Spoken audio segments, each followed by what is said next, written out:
What's up, Pre-PT Nation? I wanted to just make this quick video talking about my personal philosophy when it comes to cost of attending PT school and the long-term impacts that that has on your personal opportunities and your financial future, right?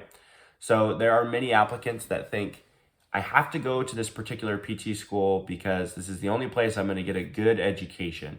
And that's just simply not true. We have to remember the objective of physical therapy school is to help you to pass the licensure examination. And yes, of course, they're going to teach you the basic principles and foundations of being a physical therapist. But remember, that's the basic level, right? So once you get out and you start practicing, and more so in your clinical rotations, you're going to gain more skill, insight that's going to help you become a better clinician. And then as you get out into the workforce and you start practicing, then you have a lot more flexibility to really try to determine what are the patient demographics that you want to work with, what skills do you want to obtain, what continuing education courses do you want to take, different things like that. So don't feel like you're pigeonholed into looking into really expensive programs because you think that's the only place that's going to teach you how to be a good physical therapist. PT schools are there to help you get a license that can allow you to practice legally in your state, or the state that you choose to practice in.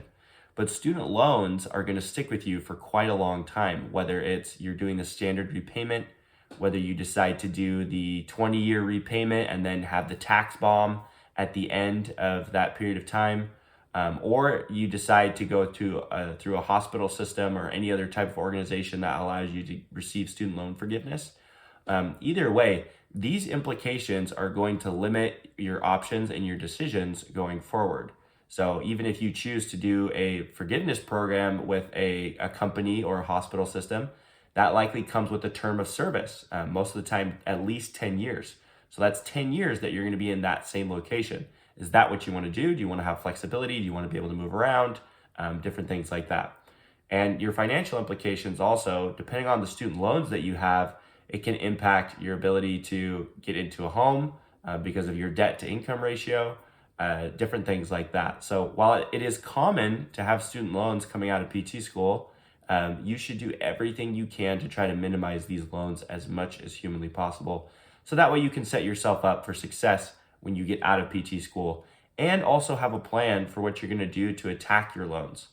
This is different for every single applicant and every single graduate from PT school, but don't go into PT school blind. Go into PT school with your eyes wide open. Have a plan for what you're going to do to attack these loans and how you're going to position yourself and set yourself up for success. So that way you can have freedom and opportunities to go and take advantage of different things, whether it's professional opportunities, whether it's life opportunities. And that way you're not beholden to your lenders who are calling for your student loans.